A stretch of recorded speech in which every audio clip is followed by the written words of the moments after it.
तो जय हिंद दोस्तों, कैसे हैं आप सब। आई होप कि आप लोग बहुत अच्छे होंगे। तो चलिए दोस्तों, आज हम लोग इस वीडियो के माध्यम से देखेंगे कि एक बायोलॉजी का टॉपिक है ब्लड। ब्लड क्या होता है, देखेंगे कि ब्लड के कार्य क्या होते हैं, ब्लड के कंपोजिशन क्या होते हैं, यानी कि ब्लड किन किन घटकों के मिलने से बना होता है, इत्यादि बातों को हम लोग देखेंगे। ठीक है, तो आइए और हम लोग वीडियो को शुरू करते हैं। तो देखिए, यहाँ पर हम लिखे हैं ब्लड, यानी कि इसे हम लोग रक्त या रुधिर भी कहते हैं। ठीक है, और जो ब्लड का जो हमारा अध्ययन होता है, उस ब्लड के अध्ययन को हम लोग कहते हैं सेरोलॉजी। सेरोलॉजी या कहीं हेमाटोलॉजी भी मिलेगा। तो सेरोलॉजी और हेमाटोलॉजी ब्लड के अध्ययन को हम लोग कहते हैं। और नीचे हम लोग देखते हैं कि जो ब्लड होता है, यह एक तरल संयोजी ऊतक है। ब्लड क्या होता है, तो ब्लड एक प्रकार के तरल संयोजी ऊतक होते हैं। तरल क्या मतलब होता है, लिक्विड फॉर्म। और संयोजी के मतलब कि जो संयोजी ऊतक का मतलब होता है कि वैसा ऊतक जो हमें हमारे शरीर के पूरे बॉडी को एक दूसरे से कनेक्ट कर कर रखता है। यानी कि जो रक्त है वो हमारे पूरे शरीर में पाया जाता है, और ये पूरे शरीर के जो अंग होते हैं इसको पूरा बढ़िया से कनेक्ट एक दूसरे से जोड़ कर रखने का कार्य करता है। इसलिए हम लोग रक्त को क्या बोलते हैं, तरल संयोजी ऊतक। ठीक है, नेक्स्ट हम देखेंगे कि जो रक्त का रंग होता है वो लाल होता है। रक्त कैसा होता है, तो लाल होता है। और लाल होता क्यों है, क्योंकि इसमें एक वर्णक पाया जाता है जिसका नाम है हीमोग्लोबिन। हम लोग शॉर्ट में इसे HB से दर्शाते हैं। तो रक्त लाल होने का कारण इसमें हीमोग्लोबिन पाया जाता है, जिसके कारण रक्त क्या होता है, लाल होता है। नेक्स्ट हम लोग देख लेते हैं कि ये रक्त लाल होता है और ये एक प्रकार का क्षारीय द्रव्य है। क्या होता है, तो यह एक क्षारीय होता है। क्षारीय क्यों होता है, क्योंकि इसका जो pH होता है 7.4 होता है। यहाँ पर लिखे हुए हैं कि इसका जो pH होता है 7.4 होता है। और किसी भी पदार्थ का यदि pH मान 7 से ऊपर चला जाए उसे हम लोग कहते हैं क्षार, यानी कि बेस। उसी को हम लोग भस्म में भी बोलते हैं। जिसका pH मान 7 से कम होता है उसे हम लोग एसिड यानी कि अम्ल कहते हैं। और जिसका pH मान 7 ही हो, यानी 7 ही हो, उसे हम लोग उदासीन कहते हैं। ठीक है, तो एक ऐसा पदार्थ होता है, तो ये क्षारीय एक पदार्थ होता है। ठीक है, अब देखते हैं कि ये रक्त की मात्रा कितनी होती है। तो मेल में रक्त की मात्रा अलग होती है और फीमेल में रक्त की मात्रा अलग होती है। ठीक है, तो जो मेल होता है, मेल में जो रक्त होता है वो 5.5 लीटर होता है। लगभग कितना होता है, तो 5.5 लीटर होता है। ठीक है, ये होता है 5.5। वहीं देखा जाए तो महिलाएं में जो होती है, फीमेल में, वो 5 लीटर खून होता है।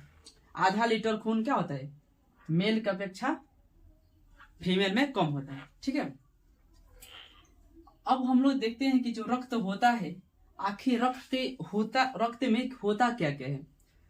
रक्त बना किससे है, ठीक है, तो बना किससे है उसका हम लोग कंपोजिशन थोड़ा कुछ देर बाद देखेंगे। यहाँ पर पहले ये समझिए कि जो रक्त होता है, रक्त में होता है RBC। ठीक है, और रक्त में क्या होता है, RBC, उसी में होता है WBC और होता है प्लेटलेट। तो हम लोग देखते हैं कि जो रक्त में RBC होता है, इस RBC में एक वर्णक पाया जाता है जिसे हम लोग हीमोग्लोबिन कहते हैं। ठीक है, शॉर्ट में इसे HB से दर्शाते हैं। इस हीमोग्लोबिन के अंदर होता है हमारा आयरन, यानी कि लोहा। इसका संकेत है हमारा Fe, लोहा। अगर हमारे शरीर में लोहा की कमी हो जाए, क्या चीज की, यदि हमारे शरीर में आयरन यानी कि लोहा की कमी हो जाए, तो हमें एक प्रकार की रोग होगी, जिस रोग को हम लोग कहते हैं एनीमिया। क्या बोलेंगे, एनीमिया कहेंगे। तो ये जास्ती क्वेश्चन पूछता रहता है कि जो एनीमिया रोग है किसकी कमी के कारण होता है। तो आपको दे सकता है कि आयरन की कमी के कारण हो सकता है कि आयरन न देकर HB यानी कि हीमोग्लोबिन दे दे। ठीक है, हीमोग्लोबिन नहीं देगा तो RBC दे सकता है। RBC भी नहीं दिया तो क्या दे सकता है, आपका रक्त यानी कि खून दे सकता है। इस चारों ऑप्शन में से कहीं सब दे दे, लास्ट में लिख दे कि इनमें से सभी हो जाएगा। क्यों, क्योंकि जो आयरन होता है वो होता है हीमोग्लोबिन में, और हीमोग्लोबिन में होता है कौन चीज, हीमोग्लोबिन कहाँ रहता है, RBC में, और RBC रहता कहाँ है, रक्त में। तो एक लाइन में भी यह भी हो सकता है कि कोई ऑप्शन न देखे, सीधे लिखते रक्त, यानी कि जो एनीमिया रोग किसकी कमी के कारण होता है, तो रक्त के कारण होता है, रक्त यदि हमारे शरीर में कमी हो जाए तो होता है हमारा रोग एनीमिया। ठीक है, तो इस ऑप्शन में से कुछ भी दे सकता है। तो ये हम लोग देख लिया कि रक्त में होता है आरबीसी, आरबीसी में होता है हीमोग्लोबिन, और हीमोग्लोबिन में होता है हमारा आयरन, और इस आयरन की कमी से हमें होती है एनीमिया रोग। आगे हम लोग देखते हैं कि आखिर ये हीमोग्लोबिन जो होता है वो कितना पाया जाता है, हीमोग्लोबिन कितना पाया जाता है। तो यह भी हीमोग्लोबिन भी मेल में अलग होता है और फीमेल में अलग होता है। ठीक है, तो देखिए मेल में जो हीमोग्लोबिन होता है वो होता है 14 ग्राम प्रति डेसीलीटर। मेल में कितना होता है, तो मेल में हमारा होता है हीमोग्लोबिन 14 ग्राम प्रति डेसीलीटर। वहीं देखा जाए फीमेल में यानी कि महिला में, तो महिला में कुछ कम होता है, मेल की अपेक्षा कुछ कम होता है, यानी कि 13 ग्राम प्रति डेसीलीटर में होता है। ये जो है ये इसका यूनिट, यह डेसीलीटर में ब्लड को मापा जाता है।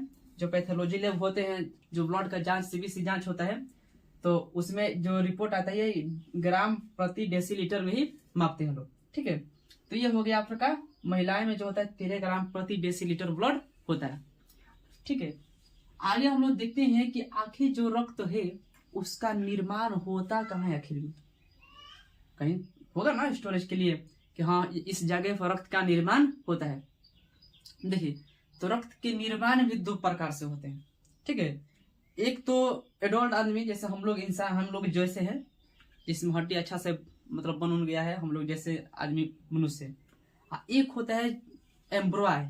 एम्ब्रॉय का मतलब होता है कि जब वैसा मतलब बच्चा जो कि अभी जन्म नहीं लिया हो, क्या हो, जन्म नहीं लिया हो, अर्थात जब बच्चा भी माँ के पेट में ही रहता है उसे हम लोग क्या बोलते हैं, एम्ब्रॉय बोलते हैं। ठीक है, तो देखते हैं कि जो वयस्क होते हैं इसमें जो रक्त का निर्माण अलग तरीके से होते हैं, और जो भ्रूण होते हैं यानी कि एम्ब्रॉय जो होते हैं उसमें रक्त का निर्माण अलग तरीके से होते हैं। ठीक है, तो जो देखते हैं कि जो वयस्क होते हैं यानी हम लोग जैसे हो गए हैं, तो हम लोगों में जो निर्माण होगा ब्लड का वो होता है अस्थि मज्जा, इंग्लिश में इसे बोन मैरो कहते हैं। ठीक है, वहीं देखा जाए कि जब भ्रूणीय अवस्था में बच्चा रहता है, जब माँ के पेट में ही बच्चा रहता है, तो उस समय तो उतना हड्डी मजबूत होती नहीं है, नाजुक रहता है, मुलायम हड्डी रहता है। जिस तरह से आप लोग जिस तरह से मुड़ना चाहिए उस समय क्या होगा, मुड़ जाता है। इसलिए उसमें उतना हड्डी विकसित नहीं होता है ताकि हड्डी यानी कि बोन मैरो में बन सके। ठीक है, तो उस अवस्था में जब रहता है बच्चा तो उसमें बनता है यकृत। यकृत के मीसोडर्म में, यकृत के जो मीसोडर्म होते हैं,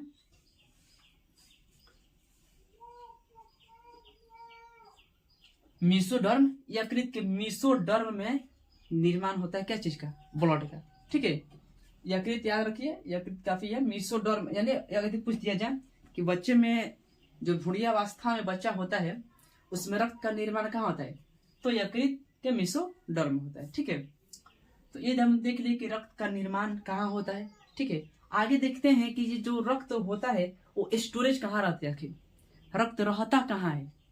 बनने के लिए तो बन गया, लेकिन वो रहेगा कहाँ, कुछ जगह होना चाहिए ना, स्टोरेज रहना चाहिए, भंडार की जहाँ वहां पे इकट्ठा रहे। तो देखिए इसका जो स्टोरेज है, ये जो पेट है ना, पेट, तो पेट को हम लोग बोलते हैं उदर। क्या बोलते हैं, उदर। जस्ट उस स्टमक पेट के नीचे एक खाली स्थान होता है, वहां पर एक खाली स्थान, तो उसे खाली स्थान को हम लोग बोलते हैं गुहा। क्या बोलेंगे, गुहा। उदर गुहा के ही पास में एक छोटी सी आकृति होती है जिससे हम लोग प्लीहा यानी कि एस्प्लीन बोलते हैं। क्या बोलते हैं, एस्प्लीहा, और इसी को इंग्लिश में बोलते हैं एस्प्लीन। ठीक है, तो ये एस्प्लीन रहता है, इसी एस्प्लीन में हमारा जो ब्लड रहता है स्टोर रहता है। ठीक है, यानी कि हमारा जो एस्प्लीन है वही ब्लड को इकट्ठा कर कर रखता है, इसलिए एस्प्लीन को ब्लड बैंक के नाम से जानते हैं। बैंक शब्द आ गया यानी कुछ वहां पे क्या होगा, जमा ही होगा। जब पैसा जमा करने के लिए है ना बैंक, तो पैसा जमा होता है। सेम कंडीशन, जहां ब्लड जमा रहेगा उसे हम लोग ब्लड बैंक कहते हैं। तो क्वेश्चन दे सकता है कि किसे हम लोग ब्लड बैंक के नाम से जानते हैं, तो एस्प्लीन या प्लीहा, इसी को हम लोग बोलते हैं तिल्ली, यानी इसे हम लोग ब्लड बैंक के नाम से जानते हैं। तो देख लिए कि जो ब्लड कहाँ रहता है स्टोरेज और उसे हम क्या कहते हैं। ठीक है, आइए हम लोग देखते हैं कि आखिर जो ब्लड का तो जीवन काल होता है अपना, यानी कि जो कुछ दिन तक जीवित रहेगा। ठीक है, उसके बाद वो तो ब्लड तो मरना ही है। तो जैसे आरबी से हो गया, उसका जीवन अवधि है 120 दिन ना, तो 120 दिन बाद तो मरेगा वो। आखिर मरने के बाद रहेगा कहाँ वो? तो सभी जो ब्लड होते हैं वो मरने के बाद उसका भक्षण कर लेता है लाइसोसोम। 9th क्लास में आप लोग पढ़े होंगे कि किस कोशिकांग को आत्महत्या की थैली कहते हैं? लाइसोसोम को। यानी जो भी बेकार पदार्थ उसको क्या कर लेता है? भक्षण कर लेता है लाइसोसोम। लेकिन यहाँ पे कंडीशन है, जो आरबीसी होते हैं इस आरबीसी में लाइसोसोम होता ही नहीं। ठीक है, इस आरबीसी में लाइसोसोम नहीं होता है। जब लाइसोसोम रहेगा नहीं तो फिर इस मरे हुए ब्लड का भक्षण कौन करेगा? ठीक है, तो इस कंडीशन में आरबीसी यानी कि जब ब्लड का आरबीसी होता है एस्प्लीन में रहेगा। एस्प्लीन से ही निकलकर पूरे शरीर में डिस्ट्रीब्यूट होता है। लेकिन अब जब इसको पता लगता है कि हमारा जीवन अवधि समाप्त होने वाला है तो फिर कहाँ पहुंच जाता है? फिर अपने वापस घर यानी एस्प्लीन में ही पहुंच जाता है और वहीं पर ये क्या हो जाता है? वहीं पर ये मर जाता है। तो यही गया होता है एस्प्लीन से और फिर आ गया कहाँ थे? एस्प्लीन में। एस्प्लीन में ही मरकर रह जाता है। इसलिए एस्प्लीन को हम लोग कब्र के नाम से भी जानते हैं। यानी कि जहां से गया होता है वहीं पर फिर आकर यहीं पे रह जाता है। तो एस्प्लीन को ब्लड बैंक के नाम से भी जानते हैं और एस्प्लीन को कब्रगाह ग्रेवयार्ड के नाम से भी जानते हैं। यानी कि फिर वहीं पर आकर इकट्ठा हो जाता है। ठीक है, यहाँ पर हम देखते हैं नीचे की इसका जो पीएच होता है वो 7.4 होता है। जैसा कि पहले मैंने बता चुका है, इसका पीएच मान 7.4 होता है। 7.4 होने के कारण इसे क्या कहते हैं? क्षार यानी कि बेस या भस्म भी कहते हैं।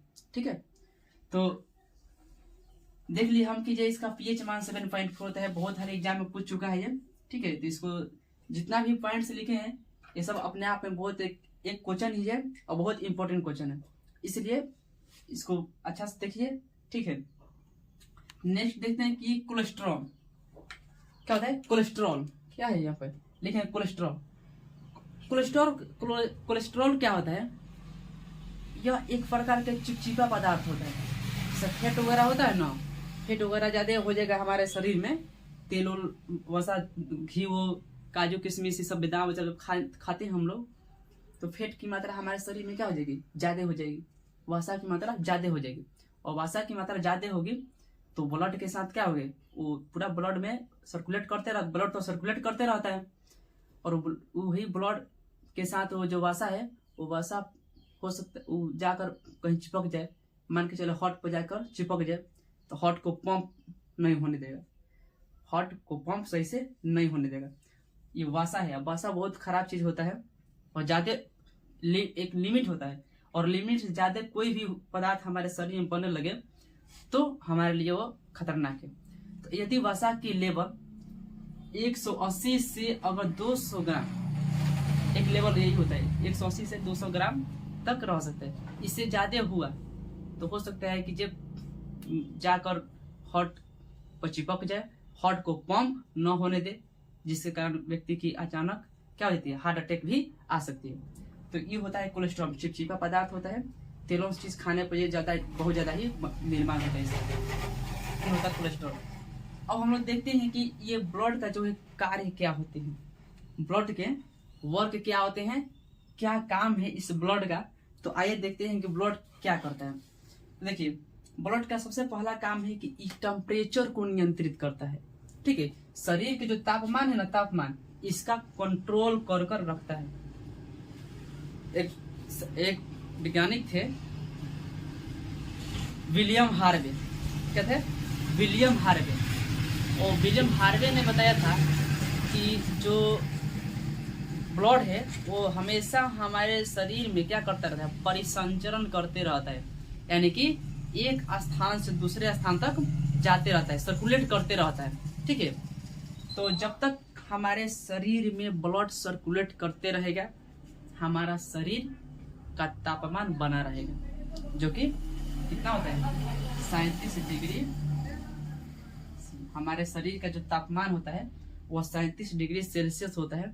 तो जब तक हमारे शरीर में खून दौड़ते रहेगा हमारा शरीर का तापमान नियंत्रित रहेगा। ठीक है, जब ये खून दौड़ना बंद किया यानी कि जब परिसंचरण करना बंद कर देगा शरीर हमारा क्या हो जाएगी, ठंडा पड़ जाएगी।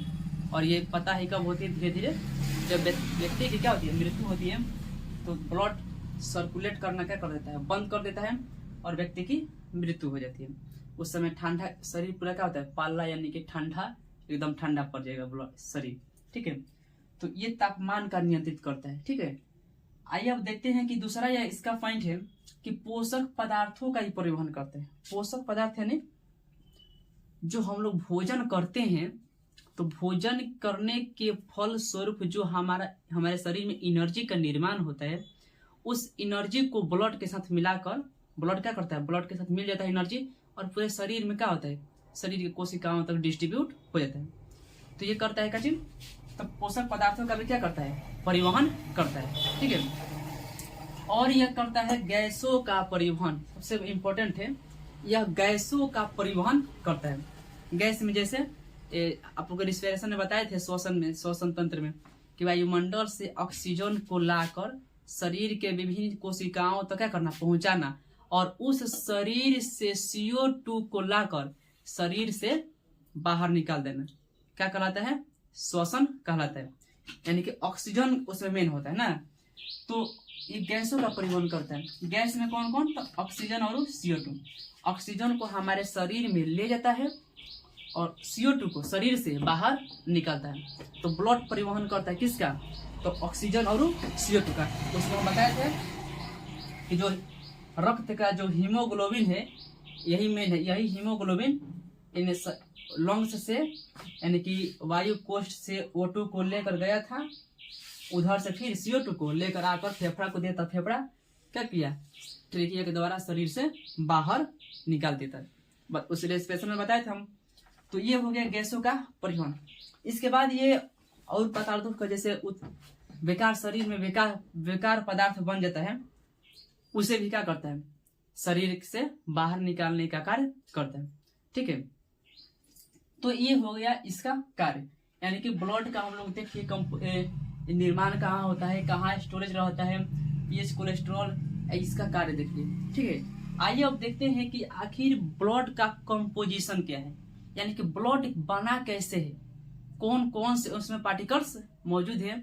तो देखते हैं कि ये ब्लड जो होता है यह इसमें 2 पार्टिकल्स हुए। ठीक है, एक देखें कि एक होता है भाग प्लाज्मा, दूसरा भाग रुधिराणु होता है। ठीक है, तो ये जो होता है प्लाज्मा, तो पूरे ब्लड जो होता है उसमें से 55 से 60% होता है अपना प्लाज्मा। ठीक है, अब बाकी जो 40 से 45% बचा वो हमारा होता है रुधिराणु।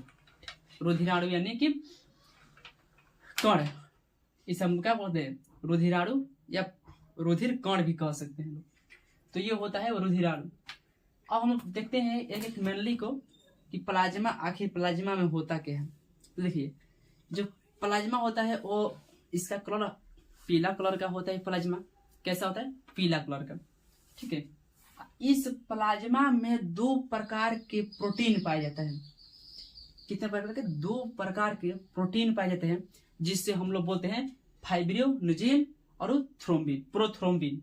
ठीक है, ये 2 प्रोटीन पाए जाते हैं इसमें, फाइब्रिनोजेन और प्रोथ्रोम्बिन। इस दोनों के कारण ही ब्लड हमारा क्या होता है, जब हाथ कट जाता है तो ब्लड हमारा थक्का बनता है। तो ये फाइब्रिनोजेन, प्रोथ्रोम्बिन क्या करता है, तो ब्लड को थक्का बनाने में मदद करता है। और हम देखते हैं अगर ये दोनों थक्का बनाने में काम करता है, और मेनली हम प्लाज्मा में से फाइब्रिनोजेन को निकाल देना इसको, अब बाकी जो शेष भाग बचेगा उसे हम लोग कहते हैं सीरम। क्या बोलते हैं, उसे हम लोग बोलते हैं सीरम। ठीक है, यदि प्लाज्मा में होता है 2 प्रकार के प्रोटीन, फाइब्रिनोजेन, प्रोथ्रोम्बिन। यदि इस दोनों में से फाइब्रिनोजेन को निकाल दे प्लाज्मा में से, अब बाकी जो शेष बच जाते हैं उसे क्या कहेंगे हम लोग, सेरम कहते हैं। क्या कहते हैं, सेरम। ये सेरम जब निकल जाएगा उसमें से तो क्या हो जाएगा, ये पंछुछुर हो जाएगा एकदम। क्या हो जाएगा, पंछुछुर। यानी कि ये जो सेरम होता है यह गाढ़ा बना कर रखने का कार्य करता है। और जब ये सेरम निकलेगा तो यह और हल्का सा क्या हो जाएगा, और हल्का सा पीला हो जाएगा।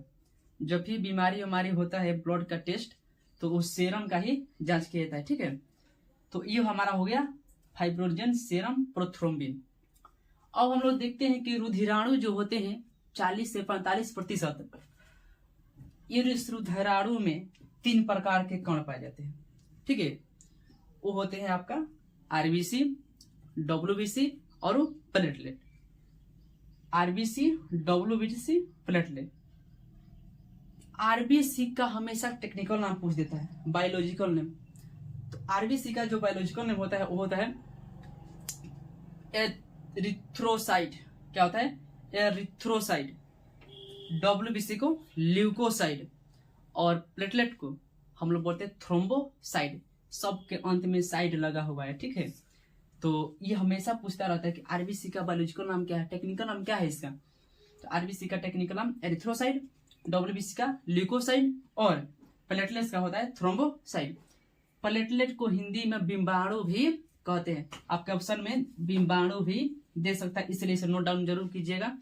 प्लेटलेट को हम लोग कहते हैं बिंबाणु। ठीक है, रक्त बिंबाणु भी कहीं कहीं मिलेगा आप लोगों को। ये हम लोग देख लिए कि जो ब्लड का कंपोजिशन है, ये कंपोजिशन। अब हम लोग देखेंगे, एक्सप्रेशन कीजिए, जो आरबीसी, डब्ल्यूबीसी, प्लेटलेट होते हैं क्या होते हैं, इनका काम क्या है, क्या करते हैं ये, इसका जीवन अवधि क्या है ना, और इसकी संख्या कितनी होती है। ठीक है, तो आइए और हम लोग देखते हैं इस तीनों को।